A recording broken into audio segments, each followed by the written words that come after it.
How did you meet Dr. Reese? I actually met him when he reached out to me to ask me if I would be interested in joining his team. I let him know that I was a health coach, and we got on a video chat, and that's how we met. The rest is history. The rest is history. That's interesting. So you were in his program before? I did. Really? How did you like that experience?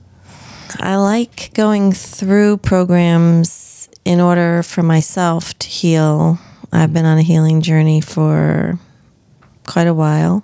And when I saw him on one of the socials, probably Instagram, he resonated with me with the posture. And I thought, oh, I wonder if my posture is... That's one of the things that I hadn't been taught in any of the classes. So that was an interesting new touch for me. And I thought, well, what better way to do it than to join the program? So that's how I met Amber, and then we connected, and he realized I was a coach, and that's how things got started. So a bit of your health journey was you were basically, you had postural issues, or what other... No, I was just adding that to my health to see if that could improve.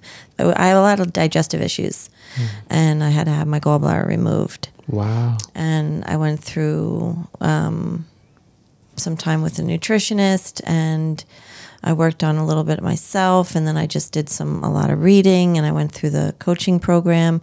And when I saw this, I thought, oh, I wonder if posture could be helping or hurting my situation too. So that was nice to see my transformation using that when I went through the program. Yeah, so it's pretty interesting. That's what drew you into... Yes. Because, same thing for me, but because I think it's one of the most mindfulness as well, but posture is just people neglect that. Yeah.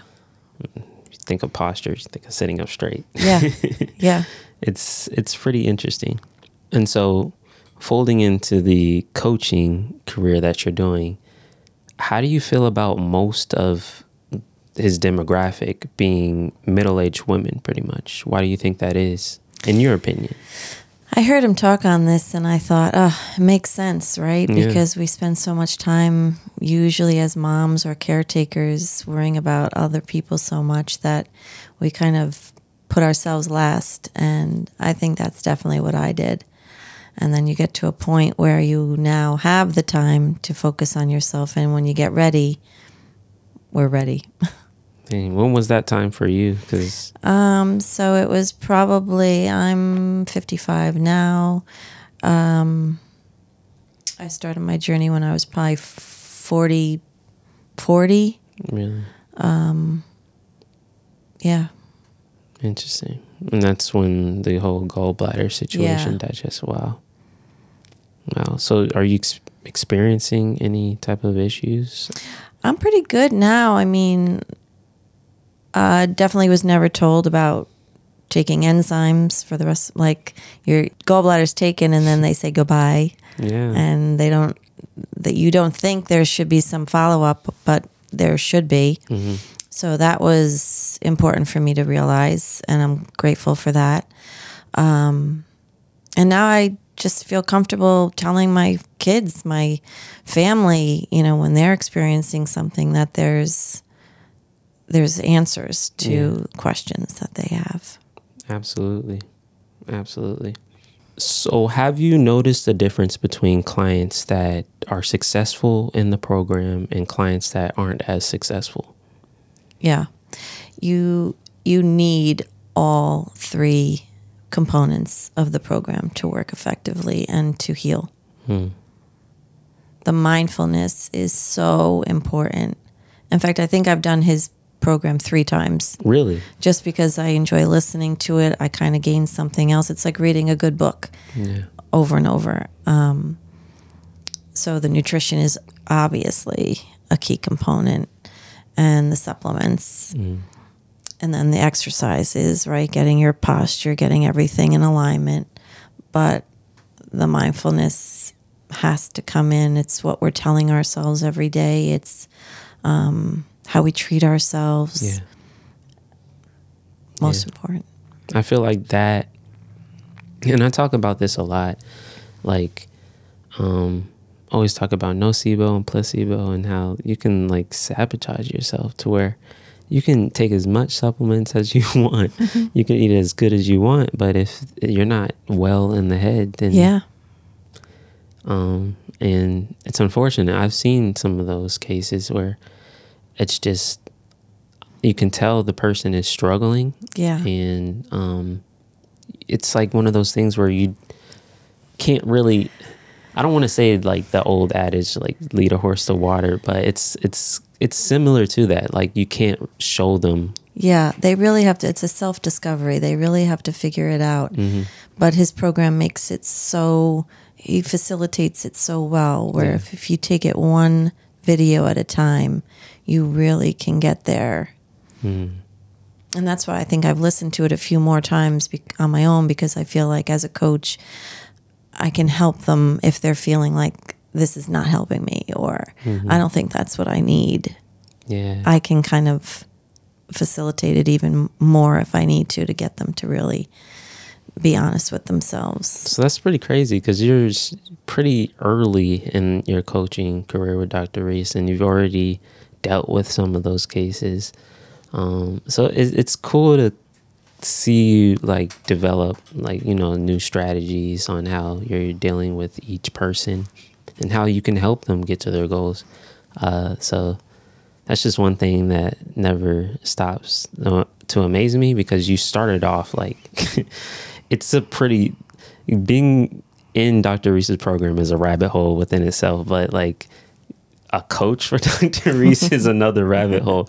And you took to it pretty well, because not a lot of people can do that. There's so much that you have to like learn and take on so much responsibility. So I give you kudos for that. Oh, thanks. I find it like a passion. I really did. In the beginning, when I first started my journey, I just loved learning.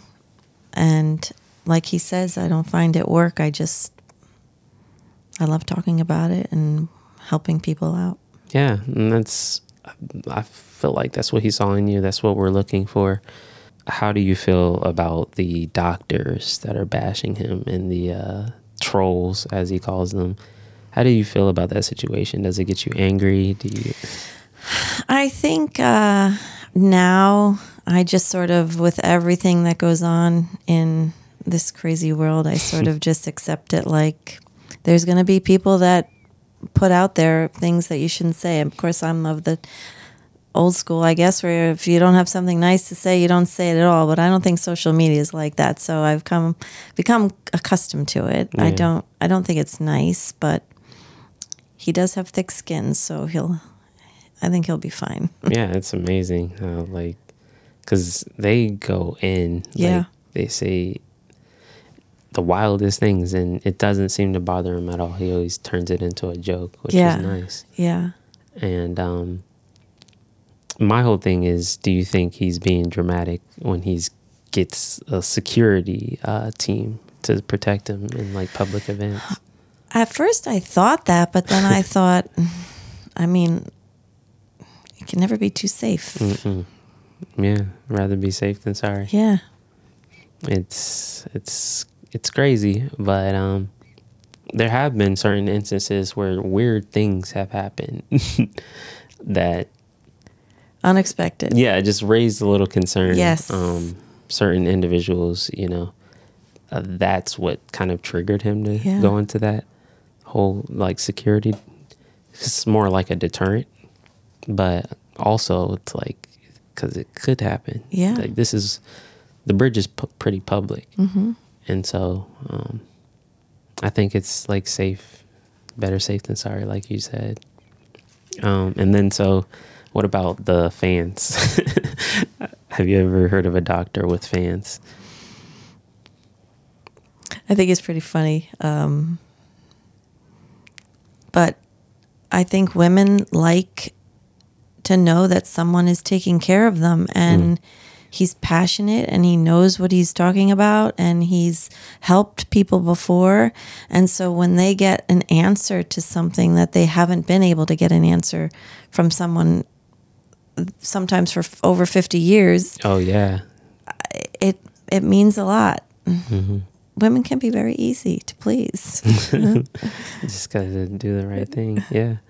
I mean, especially like they're technically being lied to, you know? Right. Well, I feel like anything that's not, that's withholding the truth in any way, or like, even if you're not telling them, that's kind of lying in a way, because right, you're not giving them any information. Mm-hmm. And that's what I feel like the situation we're in now is doing, because most of the time they're told it's safe, mm-hmm. all of these medications and procedures, right. And then later down the line they learn that that was the cause of all of the issues they've been dealing right. with. And so to finally understand that, mm-hmm. instead of going into what he calls medical prison, or he calls it prison, basically, right. Where you're just taking your daily pharmaceuticals, mm-hmm. and, you know, daily check-ins, or you're living in the hospital, right. Or hospice. And you're subject to that for the rest of your life. Yeah. Because you've just been owned it. This is what you own. You own that. Mm-hmm. Yeah.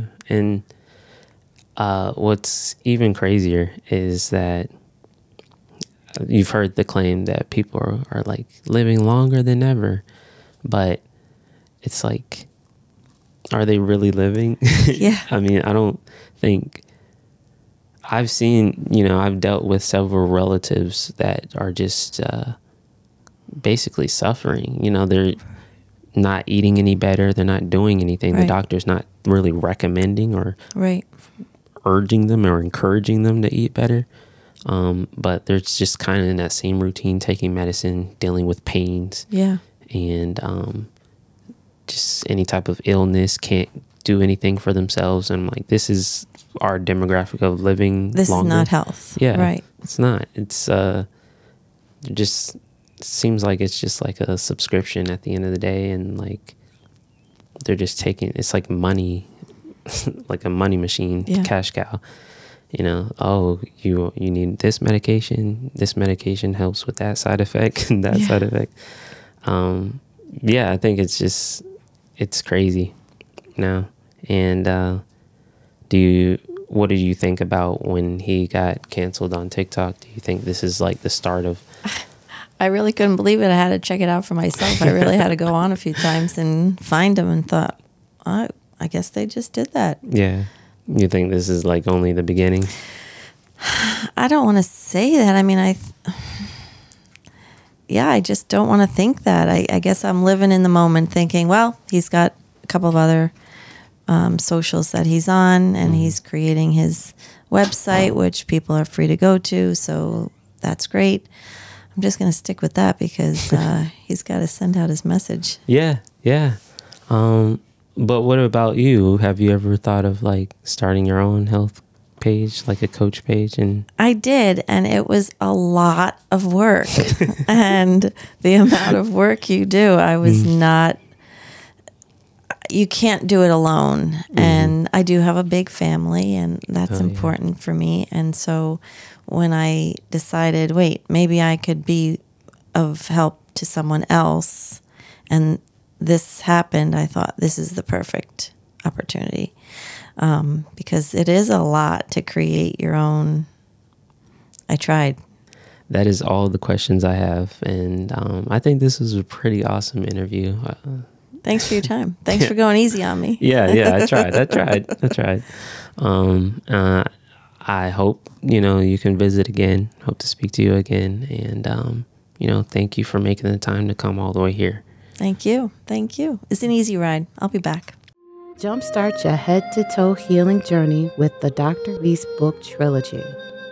Peace Over Pain is the cult classic that explains how head-to-toe healing works and how the medical monopoly doesn't. Reverse the Cause lays out the root causes to over 60 chronic conditions.